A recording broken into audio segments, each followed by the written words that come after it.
ሰላም ተመልካቾቻችን እንደምን ቆያችሁ? የትንሳኤ የፋሲካ ዋዜማ ቀዳም ሱር ላይ ነው የምንገኘው። እዚህ ቀን ላይ ሆነን የተለያዩ ጉዳዮችን እናነሳለን። ለክርስትና እምነት ተከታዮች እቺ ቀን በልዩነት ትነሳለች። እንግዲህ የተለያዩ ሀሳቦችን እናነሳለን ማለት ነው። እኛም እንግዳ ጋብዣለሁ። በጣም እናመሰግናለን እዚህ ስቱዲዮ ድረስ ስለተገኘ። እንኳን ደህና መጣ።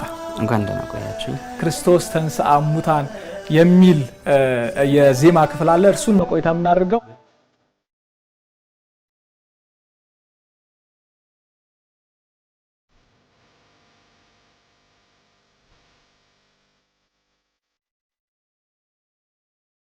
ቤተክርስቲያን የምትቀይራቸው ስርዓቶች፣ ቋንቋዎች፣ ስብከቶች ካሉ እስቲ እነሱን እናንሳቸው። እሺ፣ እግዚአብሔር ይስጥልኝ። አብይ ጾም ካለፈ በኋላ የሚቀየሩ ነገሮች ይኖራል። በቅዳሴ መግቢያ ላይ ራሱ አሁን ቅዳሴያችን ሲገባ ሃሌሉያ ብለን የምንለው ረጅሙ ሃሌሉያ አለ።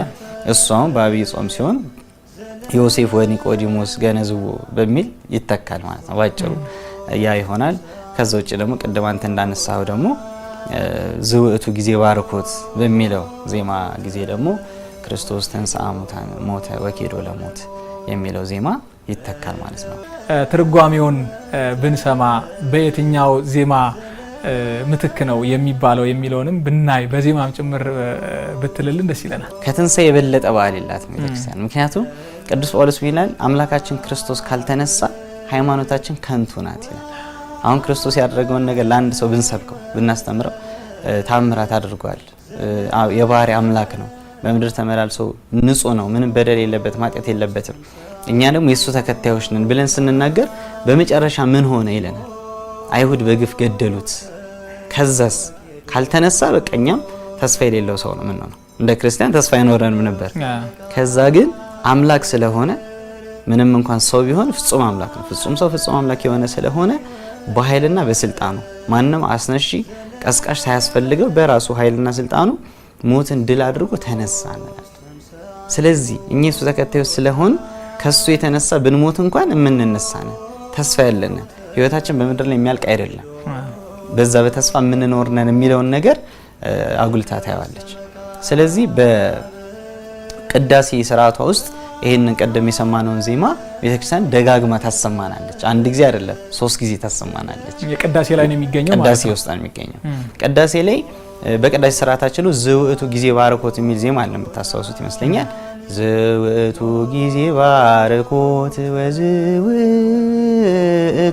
ጊዜ ዕጣን ኅሩይ የምንለው ዜማ አለ። ብትጨርስ ደስ ይለናል ባታቋርጠ። ጊዜ ሰብሖቱ ለመድኃኒነ መፍቀሬ ሰብ ክርስቶስ ብለን የምንለው ዜማ ይህ የዝማሬ የምስጋና ጊዜ ነው። ይህ የዕጣን ጊዜ ነው፣ የዕጣን ጊዜ ነው። ስለዚህ በዚህ ሰዓት ዕጣን ይላልና ይሄ ስርዓት አለ። በዚህ ውስጥ እንደምናውቀው ብዙ ነገሮችን የሚያነሳ ዜማ ነው። ይሄ የተሰጣቸውን ነገሮች የሚያነሳ ለምሳሌ ተወህቦ ምሕረት ለሚካኤል ወብስራት ለገብርኤል ወሀብተ ሰማያት ለማርያም ድንግል እንላለን እና በዚህ ውስጥ የምናነሳቸው ጊቭን የተሰጡ ነገሮች አሉ። ለዳዊት ልቡና ለዳዊት፣ ጥበብ ለሰሎሞን ተሰጠው፣ ሕግ ለሙሴ፣ ክህነት ለአሮን እያለን እናነሳ የተሰጡ ነገሮችን ማለት ነው። ስለዚህ ይሄ ዜማ አሁን የምስጋና ጊዜ ነው። አሁን የዕጣን ጊዜ ነው። ቅዱስ ዳዊት ጸሎቴን እንደ ዕጣን ተቀበል ይላል። እግዚአብሔር የሚቀበላቸው ነገሮች ናቸውና ይህንን የምናነሳበት ዜማ ነው። እንግዲህ ክርስቶስ ተንሥአ እሙታን ሞተ ወኬዶ ለሞት ለእለ ውስተ መቃብር ወሀበ ሕይወተ ዘለዓለም ዕረፍተ። ክርስቶስ ከሙታን ተለይቶ ተነሳ። ቅዱስ ኤፍሬም ሶርያዊ የተባለው ሊቅ ሁልጊዜ በመንገድ ሰዎችን ሲያገኝ የሚለው ሰላምታው ነው። ክርስቶስ እኮ ከሙታን ተለይቶ ተነሳ በማንኛውም ቀን ሲያገኛቸው። ምክንያቱም ሃይማኖታችን ከንቱ እንዳይደለች የሚያጠይቃል ነው። ትልቁም በሃይማኖታችን ውስጥ ያለውም ድል ያ ነው። አምላካችን ሞቶ ሞትን ድል ያደረገ ነው ማለት ሞት ከዛ በኋላ ከእግራችን በታች ነው ማለት ነው። ስለዚህ ይህንን ይዛ ትመጣለች ማለት ነው። ሞተ ወኬዶ ለሞት ሞቶ ሞትን ረገጠው ወይንም አጠፋው ማለት ወኬዶ በኪደተ እግሩ ምድርን ተመላልሶ እንደቀደሳት በሞቱ ደግሞ ሞት ላይ ተራመደበት ማለት ከእግሩ በታች አደረገው። ሞትን ረገጠው፣ ሞትን አጠፋው። ለእለ ውስተ መቃብር በመቃብር ላሉት ወሃበ ሕይወተ ሕይወትን ዘለዓለም ረፍት የዘላለም ረፍትም የሆነን ሕይወት ሰጣቸው የሚል ነው። ከዚህ አስቀድሞ ብዙ ሰዎች ሞተው ነበር። ከመጀመሪያው ሰው ከአቤል ሞትን የቀመሰው እንግዲህ ሞት የተጀመረው በአቤል ነው፣ ወንድሙ ቃየል እንደገደለው። ከመጀመሪያው ሰው ጀምሮ ከአቤል ጀምሮ ሰዎች ይሞታሉ። ሲሞቱ የሚገቡት ወደ ሲኦል ነበር። የፈለገውን ያህል ጽድቅ ቢሰራ ሰው ዋጋው ምንም ነበር፣ ሲኦል ነበር። በኋላ ግን ከክርስቶስ በኋላ ገነት ተከፈተች። ትንሣኤ ስንል ትልቁ የሚሆነው ያ ነው። ስለዚህ ምን ይላል ጸሎቱ? ሞተ ወኬዶ ለሞት ይልና ሞትን ረግጦት ከእግሩ በታች ማለት ነው። ከዚህ በኋላ እኛም የክርስቶስ ተከታዮች ብንሆን ሞት ከእግራችን በታች ነው። የምንሞተው በስጋ እንሞታለን። ምክንያቱም ትንሣኤ የሚባለውን ነገር ለማግኘት ሞት ያስፈልገዋል። ስለዚህ ትንሣኤ ሙታን በኋላ እንዲፈጸምልን መሞታችን አይቀርም። ከእግሩ በታች አደረገው። ወሃበ ሕይወተ ዘለዓለም ረፍተ ዘለዓለማዊ ሕይወትን ወይም ረፍትን ልትሰጥ የምትችለዋን ያችን ለሙታን ሰጣቸው ይባላል። ይሄ በቤተ ክርስቲያናችን ልደተ ሙታን ተብሎ ሊያዝ ይችላል። የሙታን ልደታቸው ከሲኦል የወጡበት ጊዜ ተብሎ ሊታሰብ ይችላል ማለት ነው። ክርስቶስ ተንሥአ እሙታን ዘውእቱ ጊዜ ባርኮት የሚለው ጸሎትን ነው ሪፕሌስ የሚያደርግ ያንን ዜማ ነው የምንተካው። ስለዚህ የሚሆነው ምንድነው? ሁሉም ይወጣሉ። ካህናቱ የሚቀድሱት ካህናት ዲያቆናቱ 3 ካህናቱ 3 ይሆናሉ። እንዲህ ፊት ለፊት ሆነው ነው ዘውእቱ ጊዜ ባርኮት እንደሚባልበት ፊት ለፊት ሆነው ያንን ለሕዝብ ሁሉ ያበስሩታል። እንደማወጅ ማለት ነው። ስለዚህ ካህናቱ ሁሉ ይወጣሉ፣ ይደረደራሉ በረድፍ። ዲያቆናቱ በቤተ መቅደሱ ጋር ጀርባቸውን ሰጥተው 3ቱ ይደረደራሉ። ካህናቱ ደግሞ ከነሱ ፊት ለፊት ለቤተ መቅደሱ ፊታቸውን ሰጥተው ይሆናል ማለት ነው። በዛን ሰዓት ሆነው ያንን አዋጅ ያውጃሉ።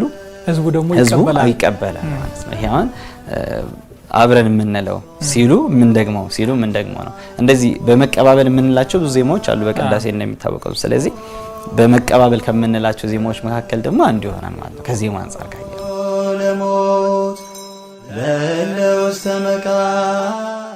ስርዓቱ የትንሣኤ ሲሆን ትንሽ የተለየ ይሆናል። ዜማዎች የሚቀየሩበት ጊዜ አለ። እዝል ነው የሚቀደሰው ቅዳሴ። አሁን በጀነራል ስናየው ቅዳሴው እዝል ነው። ተንሱ የሚሉት ተንሱም እንደዚሁ በእዝል ነው የሚቀደሰው። ከምናውቀው ተንሱ ትንሽ ከግዕዝ ኮመንሊ ከምንሰማው የተለየ ይሆናል። ወይም በክብረ በዓል ጊዜ ጻው ንዑሰ ክርስቲያን ከተባለ በኋላ እንደምንሰማው ዜማ ሁልጊዜ የትንሣኤ ቅዳሴ ላይ ሁልጊዜ ጻው ንዑሰ ክርስቲያን ከተባለ በኋላ እንስ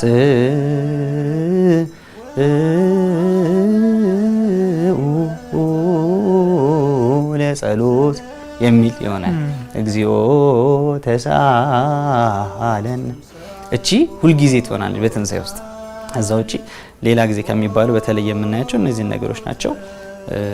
አጠቃላይ ነው ይመስላል። በጣም ጥሩ።